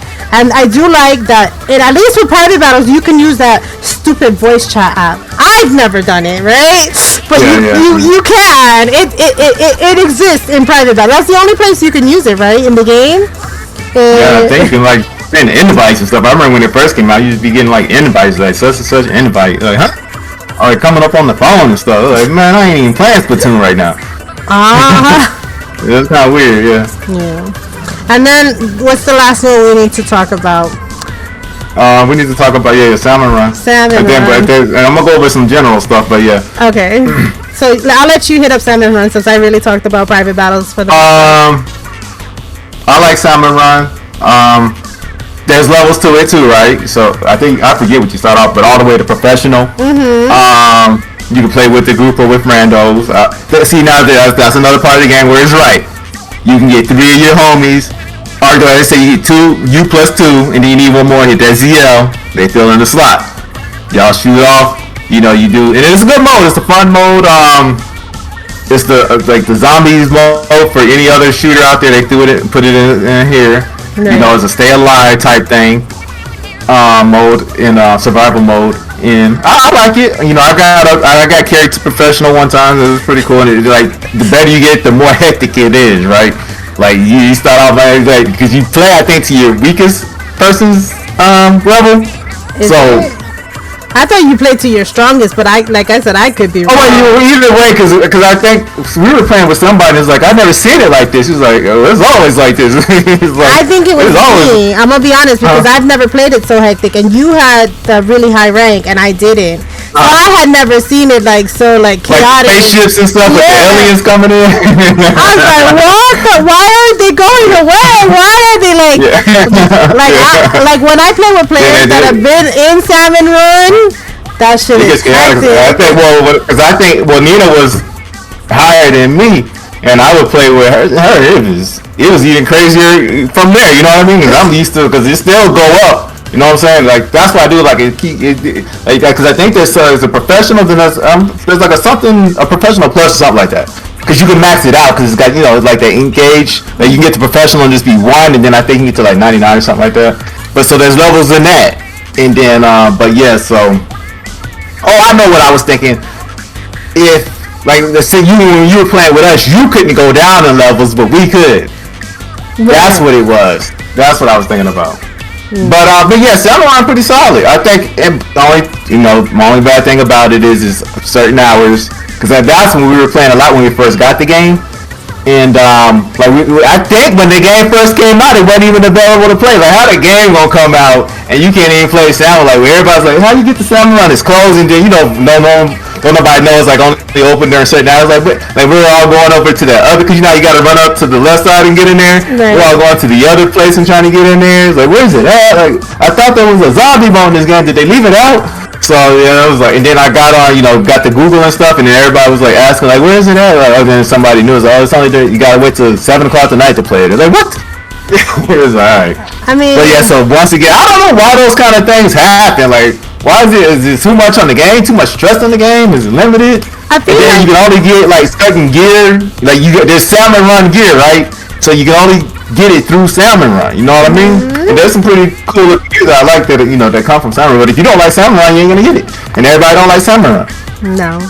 I feel like that right there is the incentive to play. Like, that was the incentive. Like, if you talk about incentives in rank and incentives in league, that was my incentive in Salmon to get the gear. That's why the only time I stepped in Salmon, I mean, sometimes I think because I don't like Salmon is because they'll put shooter weapons for the most part, and I don't really like. And you don't get to pick. That's the one thing about Salmon Run. You don't get to pick your weapon.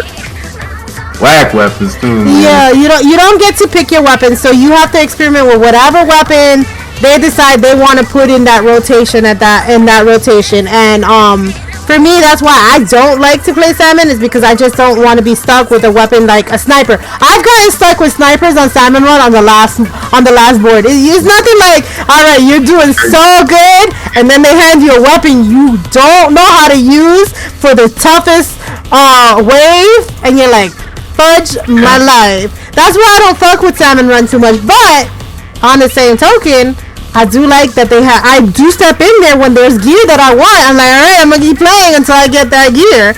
So like that right there is the incentive for me to play Salmon Run. Unless I'm playing with a group of friends that I know like can revive me. And I feel like it's way more fun to play with people you know. Yeah. Than going in with randos for sure. Like if you go on the grind, you can grind a little bit, but I mean, cause like, so how you were saying, you get each one, you get a weapon, right? But there's 4 weapons, only 3, so you know you ain't gonna get one of the weapons. So it sucks when you get a weapon that you're usually good with, or you don't get the weapon that you play with. It's like, dang. And sometimes it'll be like a little trolley, like during that time slot, it'll be all charges. It'll be 4 charges. You know what I'm saying? They're like, man, I'm definitely playing this time around. And if you remember when they before they shut down everything in Splatoon 2 as far as Splatfest and that. Remember, to get the gear, I think it would last like a month. Like now, the gear changes every rotation, so it's easier to get it. But back then, you really had to farm it. You definitely had to make sure that you were on it. I remember I was like, oh, I don't have that one. I don't have that much time to go grab that. I better start playing now so I can go grab that gear. I remember thinking that. I didn't remember consciously why. And now that you're mentioning it, it's because they did that. They artificially made it hard to get the gear. And it didn't come back around like the next week. You know what I'm saying? It might be a few months, because that's what they do, got a lot of gear for Salmon Run, and they got to get each piece in for that time slot. So if you miss it, you out for it, and then you can't order it. You know what I'm saying? You can't order the gear to a Grisco or whatever. So so that was kind of interesting. All right, so now that we've like talked up the whole game, right? We got to talk about the shit that we don't like, right? I'm gonna start it off with the online.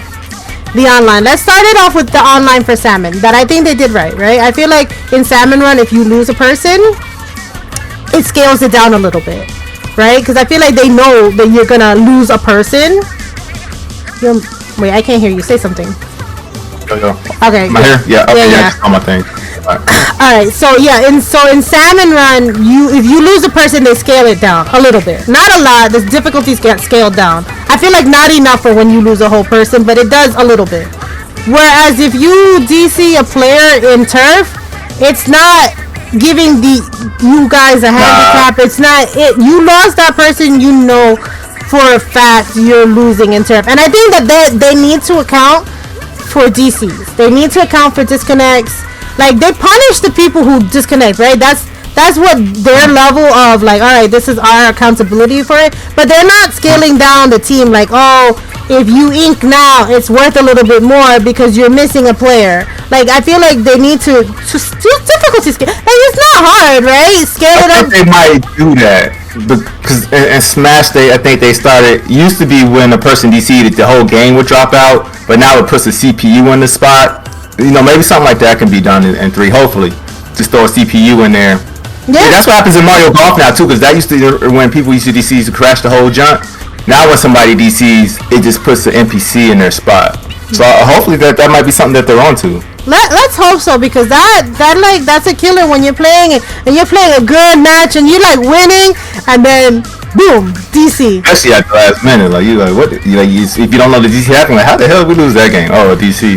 Yeah, exactly. And like, for me, if I'm not looking on the top, I don't even like. You have to tell me we lost the player. Because I'm not looking at. I normally feel it. Yeah, like if we were dominating, and just all of a sudden we not for no good reason, like we still shooting and killing and doing everything exactly how we was doing it. The DC. So we're talking about like filling in, but I could normally tell because if you're tearing it up, you're doing everything you're supposed to do. And then You like, dang, what's going on? Why? How they coming back? Then he's like, oh yeah, buddy, I'm done. Oh, you see the proof, right? The little cloud. We just got DC. So yeah, but yeah, so hopefully they just throw a little, because they got, when you do story mode, you know, there's NPC fighters, right? So there are, it's not like there's not NPC fighters. Right. So you just throw one, even if they just a throwaway, they can paint something. You know what I'm saying? They can shoot something. It's not, those NPC things aren't in the story mode easy to fight sometimes. So that's what I mean. So they know something. Yeah. And then like what I feel like, or like that, or like show us, like, because there's never a clear indication to me that somebody DC'd, like a little Xbox, so I know that they're gone. Like, and if you're gonna replace it with an NPC, then still let us know that that's not an actual player, so that we know. Huh? Little asterisk on that junk. Yeah, because I never know that somebody DC's, like, because I'm not looking on the top. I'm literally just trying to paint the field. I'm not focused on any of that other stuff. So like, if you don't tell me when we're playing together, oh, we got a DC, I don't find out until the end. I don't find out until, oh, that's why we did bad, because we lost the player, right? Unless I'm playing, you know, and they're in my ear and they're like, oh yeah, I just DC'd. I'm not hearing that.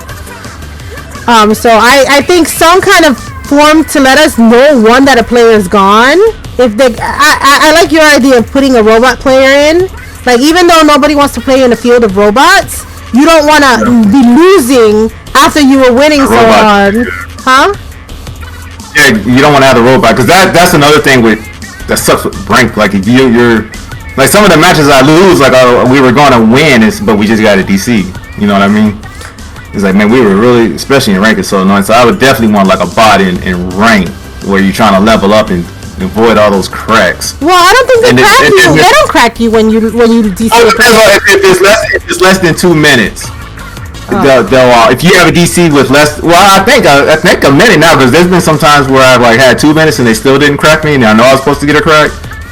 Yeah, but that's at the end though, so hopefully you can hold on. But like, yeah, definitely early on, you don't get no punishment from DCs for sure. Right. But my whole point is like, damn, that's a wasted win though. Like, I don't mind the L in that group, but I need as many wins as I can get, and I can't be throwing wins away.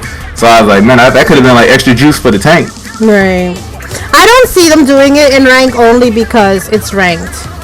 Like, I can see them not punishing you. Like, they're not punished. Like, that needs to be. Yeah, have a better non-punishment system, because it's okay, but it needs to be a little bit better, a little bit tighter. Right? Or like, if you were winning before the DC happened, then like, give you some ink. You don't have to get a lot. A little bit, because you were already winning. You know, like, truth be told, man, throw that old ink junk in the trash. It comes something completely different in 3. I don't want to see no ink gauge, because they didn't have it in 1. You know, they had the little meter. So 3 come with something completely different, man. But yeah, I can't stand that. So when them DCs, that's one of the reasons why I don't like rank so much, is because of the DCs. Right. It would be way more enjoyable if there was some type of system, or just dealt on a better way. When it comes to DCs, usually, you know, 4 on 4 is fine. Right. There's a lot of DCs in this game. You know? There's a lot of DCs, and I feel like obviously they punish the players that DC, and then sometimes it's not even their fault. Like, I don't know if you notice, like, when we get new Splatfest, even me who's landline connected, the best connection I can get, I've checked, I have the best connection I can have with landline adapter, it'll still DC me, because whatever their system is fudging up everybody else's system, so like, it can't process it. And I noticed this during Splatfest, right before the Splatfest is about to hit, we get so many more DCs. That's how come I knew when before Splatfest would be there, I'd know that it was coming, because there would be so many more DCs from people who had never DC'd before. And like, to punish them because you're fixing a system to get ready for something, I think that's do not discriminate. And I think that's fucked up, right? Because you just punished me for your mistake. Yeah. that ain't right. You think like, I will be easy on this one? Like, heck no. DC, I don't care who it is, how it is. 2 minutes. DC. 1 minute. 3 minutes. I mean, I've never gotten punished that hard, so I don't know even how far the punishments go. But like, I'm like, dang, come on, like, I didn't DC on purpose. It's not like I wanted to DC. I'm as far into being protected as I can. I didn't turn off my Switch, you know. Yeah, I try to keep out, you know what I'm saying, like how people do. But yeah, I know what you mean. Yeah. So that's my like one big pet peeve with Splatoon is the DCs, the online.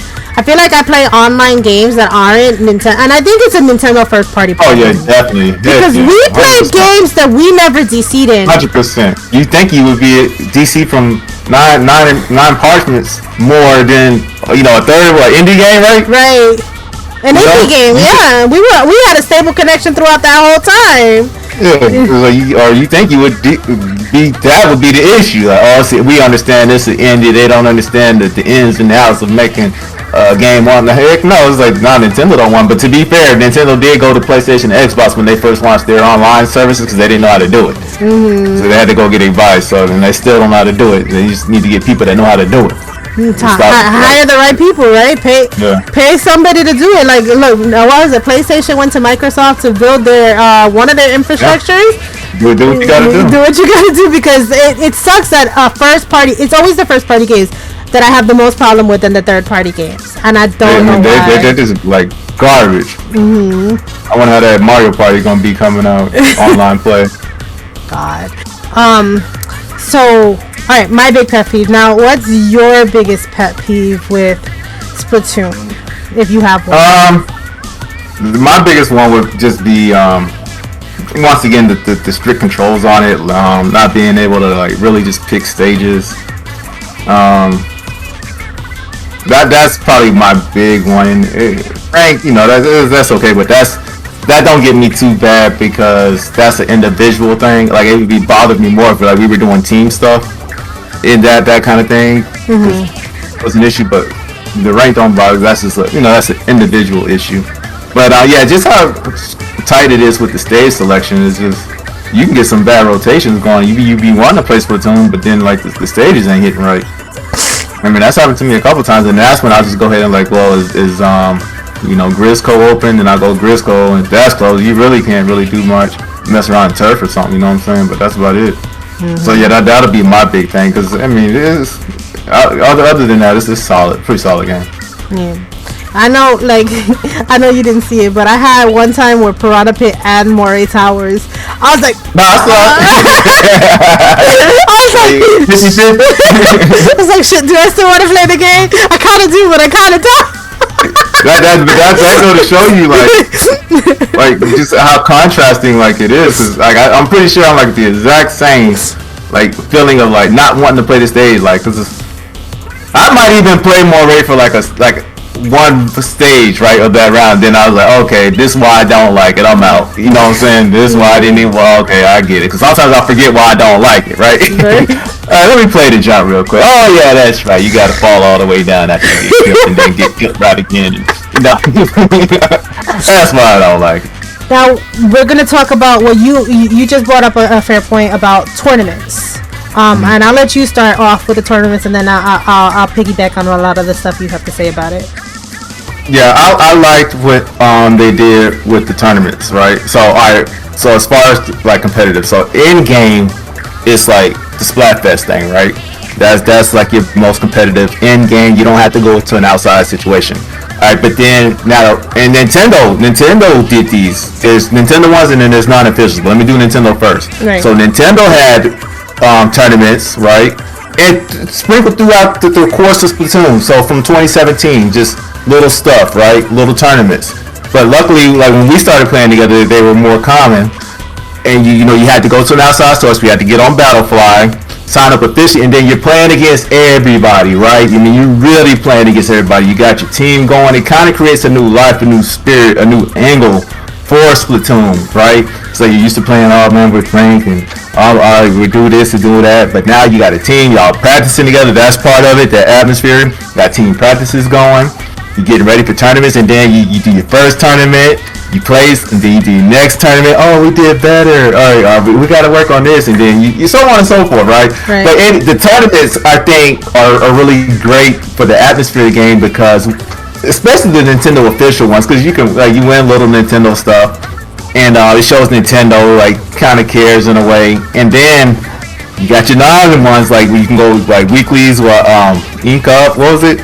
I don't remember which one we're doing, but that one was like every other Friday. It was Yeah, bi-weekly. yes. Every other Friday.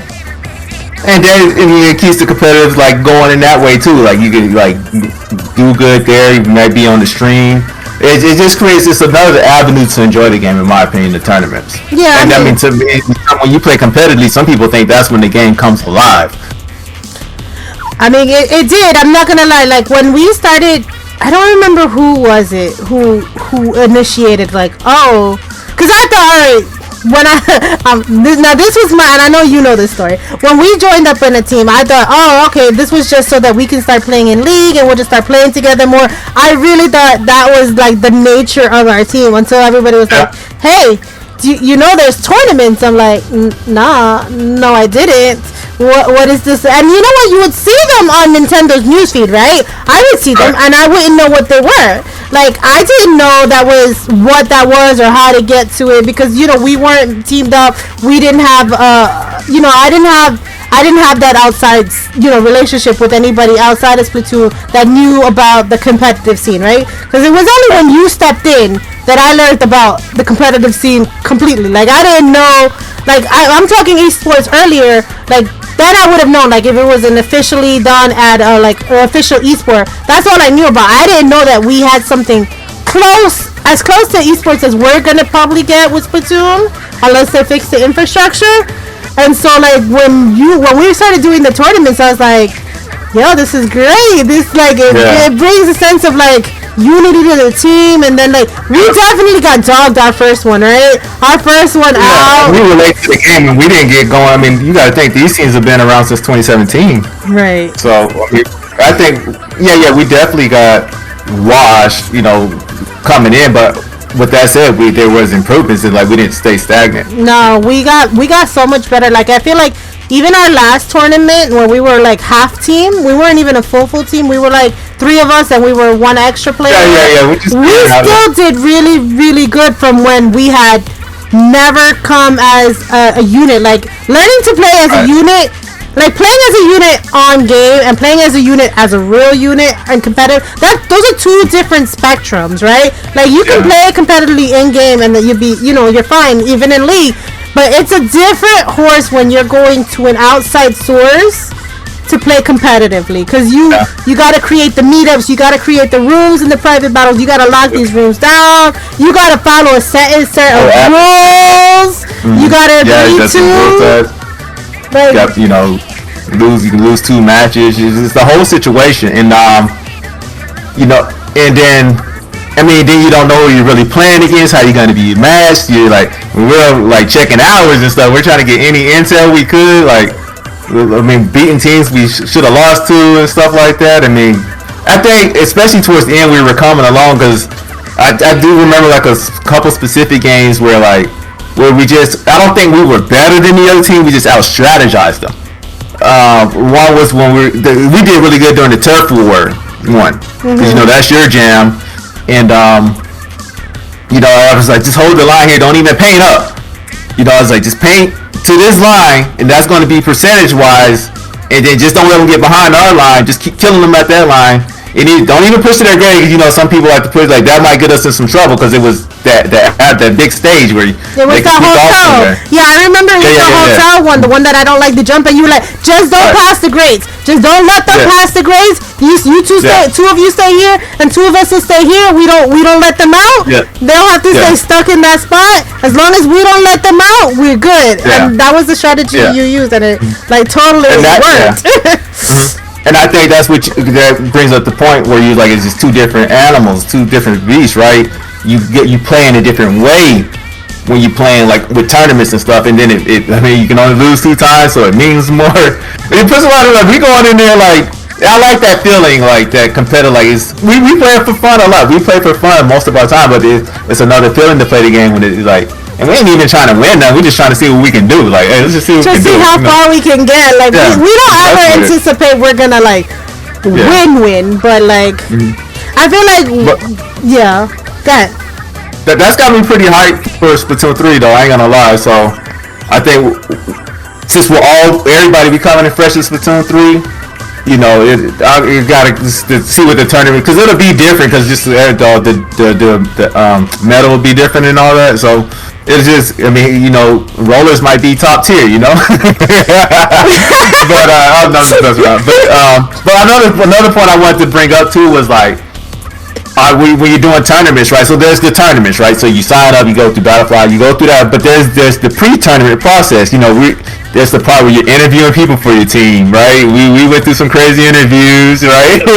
You're trying to get team matches. You playing a few matches with people, so it's the whole thing, it's the whole process, like going through that, like just like pulling out applications, like pretty much, right?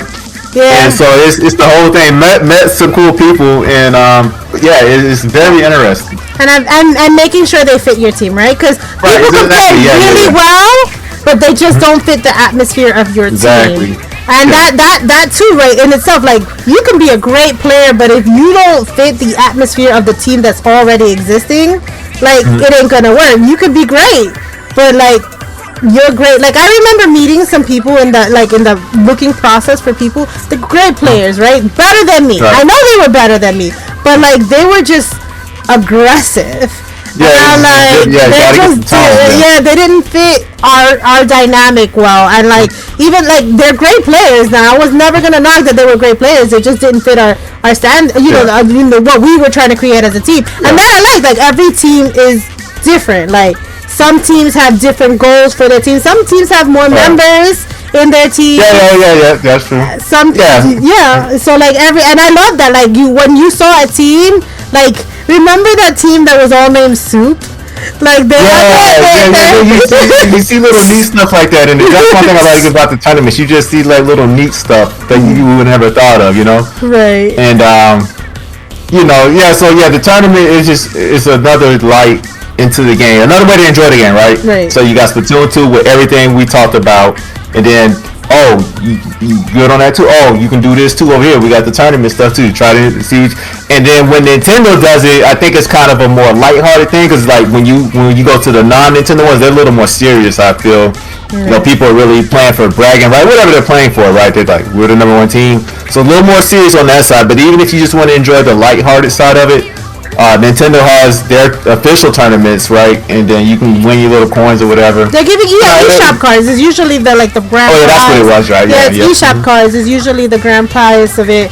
And though, like, I'm not gonna say like Nintendo when they did theirs, I feel like it was better organized though, right? Definitely, yeah. Like, and they had less resources, because like with the non-official ones, they have TOs and stuff, right? They have all these pieces in place because they know tournaments, but that Nintendo don't normally do. But it's just something with Nintendo's, it was just more polished when it came to rules and to do what, where, with, because there would be some like it didn't really speak on DCs, and that's a big deal, because we know how we talk about how people DC in this game. Right. Nintendo would be like, you know, run it back or something. If a DC at this time marker, you know, just play it again. If not, you just take an L. I think it was like the first minute, right? If somebody DC'd in the first minute, you can start over, but after that, you gotta take the L. Right, and then it was like one didn't specify whether. Remember, we had somebody watching us come in. Oh yeah. And I was like, they didn't tell us. Like, Nintendo would be like, no specs, or this person could spec as long as like. And I didn't appreciate that there was a spectating. Like, I really remember. I was like, I want. Yeah, we told them and they left, but I mean that was after already a game done popped out. I mean, luckily we won, but that's intel, you know. Yeah, exactly, because they can see us on the board. They can see where we're going, and I didn't. And then they got VC. And that's everything you need. Yeah, exactly. And the other tournaments didn't speak on whether a third party could come in there. Right. Yeah. Because Nintendo was very clear. Nintendo was like, no third party, just 8 people. Like, don't go in with that other person in there. You have to be 4 and 4. If you can have your extra, you know, other people, but you can't go in a match with that extra person watching. Right. They just have to be on standby on the outside. And that's just one more person to mess up the connection issue anyway. Like, you just one more person to a chance to DC or whatever the case may be. Right. So yeah, I do like how Nintendo was. I mean, they had if you thought of a question you had, they 9 times out of 10 they had it covered in the rules. Right, and that's what I did like about the Nintendo organized one versus the non-Nintendo, because like even the non-Nintendo organized ones, remember we were waiting past a certain point because Yeah, the guy just that's what I'm saying. Like being extra nice, or like some dude was eating dinner or something. Like, man, some person was playing. Technically, that's a DC. Yeah. Somebody was playing in turf when they're supposed to be in private battles, and they're like, "Oh, let me just finish this match." You're like, "What?" Oh yeah, little silly stuff happened with it. Yeah, because Nintendo's like, you do it right or don't, or that's an L. You're gonna take a loss for your team. Right. So I remember one time something had happened where we had a DC or they had a DC, but we were winning. I said, just let it ride out because we'll get to make the call either way. Mm-hmm. Like, if we lose, we can just say run it back. If we win, we can say don't worry about it. We'll take the win and keep it going. Because I think it was like as soon as we won, it's like, hey man, GG's, report the score, we gone. Like they don't get to question nothing. Because I think it was something that won in our favor. Yeah. But we happened to win. Like we won. As I tell them, GG's, report the score, be different. Because I don't want them to say, well, you want to run it back? Nah. We're good. Yeah, so that, I feel like with the Nintendos, the rules were just more clear. Mm-hmm. Yeah. I hope they do way more tournaments with 3. I hope they come out the gate with tournaments. That would be so nice. We need to get the rest of our team going. Yeah. I feel like that, but Nintendo, in that point, like, if you're going to run these tournaments, you have to have a way for people to communicate with each other. I think that, like, nobody's using that phone. Like, how many times have you used that phone app? Like, even before we met, like, I see maybe one person on that phone app, and you could only use it during private battles, so it's not even really during tour. Like, you can't get together with people. Like, even if I just met random people while playing turf that were really good that I wanted to play with, there's no way to communicate with them. Like, no way to set it up. Like you want to do, like, they really need to fix there's native voice chat, so fix it, right?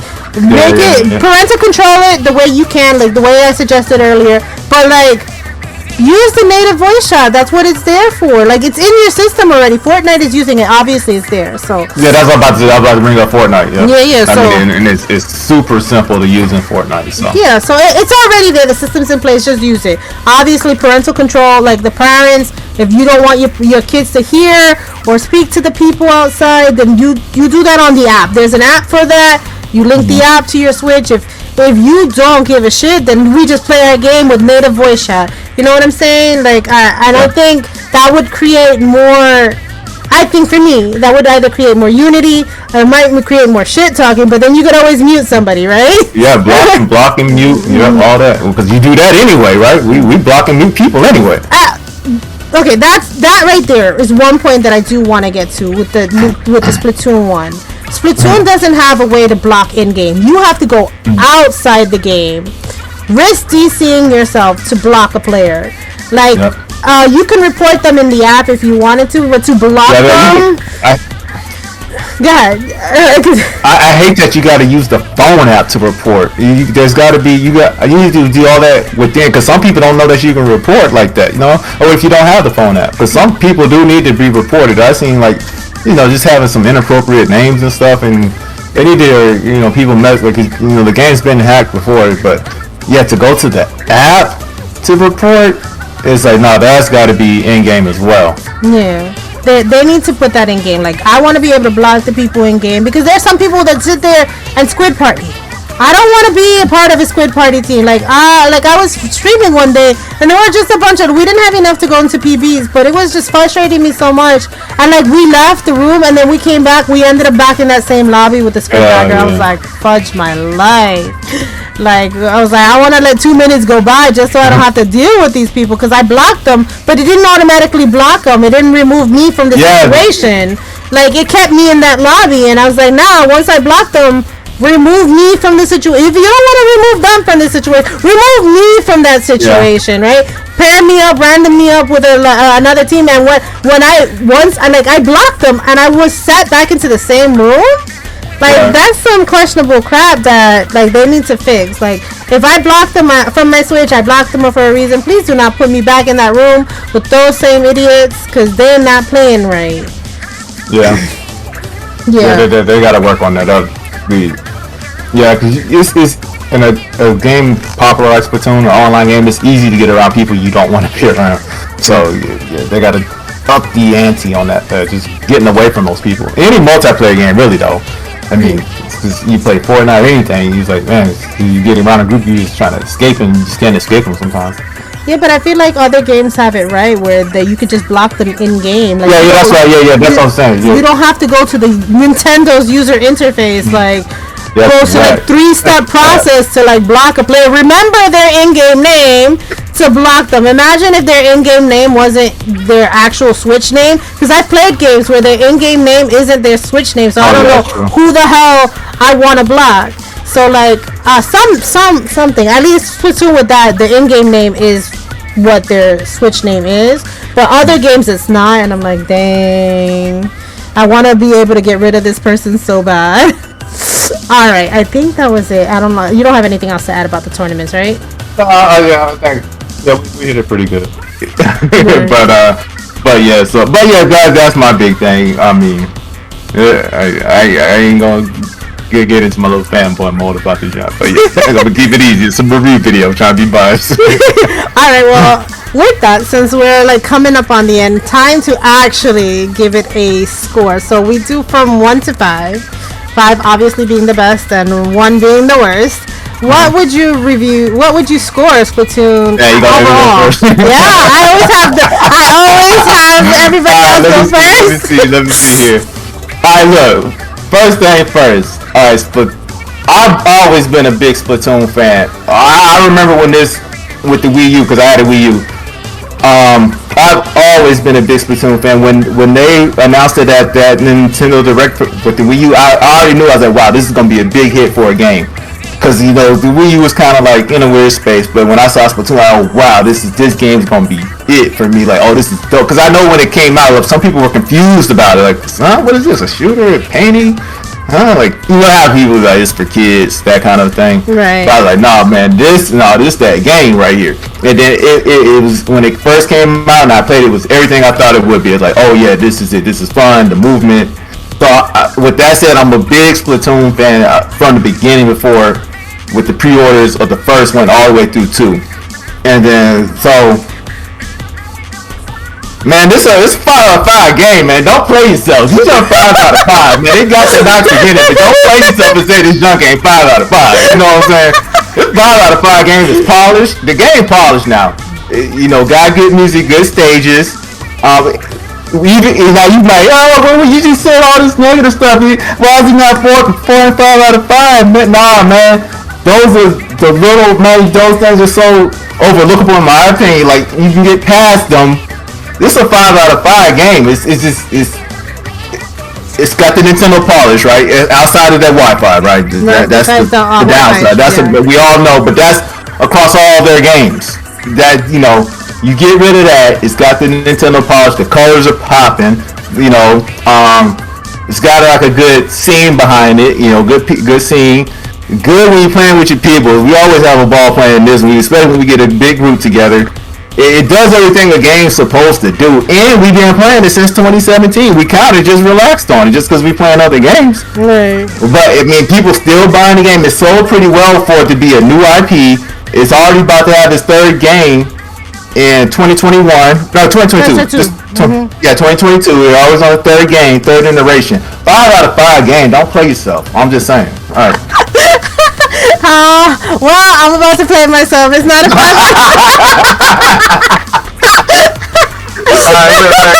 I'm about to do a rebuttal, but go ahead. I'm gonna see if we can come back and get you. So for me, I am gonna knock it down, like point a little bit for not a full point though. So for me, it's a 4.8, 4.7, 4.8, and for my reasons is because I don't like the single player. That was I can see that. That's a big negative for me. Like, I can't play half your game, right? Like, I know it's not the main game. Like, for me, it's a multiplayer game, right? That's how I like to enjoy it. But it is part of the game that I can't enjoy. And then, same thing with Salmon Run. I can't enjoy it to its fullest because I can't pick the weapon I want to play. I have to alternate between whatever weapons you put in there. So, for me, there are modes in the game that are not my favorite, but accessible, right? Yeah. to that token, it's still like a 4.8, 4.7 for me. Like it ain't a 4 point down. Like it ain't 4.5, it ain't no 4.0 now. Come on. It's a 3.9. Come on, you hate it. No, I obviously I still streaming it. I'm still loving the game, but for me it does have its flaws. Like I didn't pick up the outdoor faction because I just knew the single player campaign wasn't for me. So like for those reasons, right? Not because I don't love the game. I love the game. Obviously love the game. I got all the shit that you can get with the game. But because I can't play the single player at all. Like at all. I mean I can play it, but I'm gonna be struggling hard. And because of the DCs and stuff like that, the internet, that's where the point deduction came from me. Otherwise, if those didn't exist, if I could play the single player on whatever weapon I wanted to play it with, because I feel like you can, like they let you once you beat the game play it with every kind of weapon. So you should be able to just like tell me this is the one you prefer me to play the stage with, but this is the recommended weapon. But you can play it with whatever, and then I can get through the single player campaign no problem with whatever weapon I want. And if I have to figure out, well, this is the one you want me to use, and I have to go to that one, then fine. Then that made me learn that weapon. But if I can finish the weapon with everyone, then why not? If the game is made so that you can finish each one with every different weapon, then you should let me pick the weapon I want to use. Just tell me this is the recommended weapon you should use. You want to use that roller on a stage that we don't suggest it. Good luck to you. Have fun. But something like that, because that is a feature, right? I'm not wrong, right? That you have to beat every board with every. Yeah, I don't think it's every single weapon, but a good amount of them. You know what I'm saying? Right. Because it might, they got like different rollers with different ranges. I don't think like it's every single roller, but it's a roller, right? Right, it's a roller. Yeah. So like like that, and I think I would then it would have been a 5 out of 5 or 4.9 because of the DCs, but like it would have definitely. But I think for me with the single player campaign, it does knock it down just ever so slightly, but not a lot. That's a strong, fair point. I do agree with that. Yeah, and some people just, when it comes to like games like this, they don't like the single player anyway. That's why kind of some of these games are not coming with the single player, or they're not. It's not the same, or it's not accessible or playable in a way that's fun to them, right? So yeah, I didn't think about it like that, but you really can't play like I was saying, like the single player music is really good, right?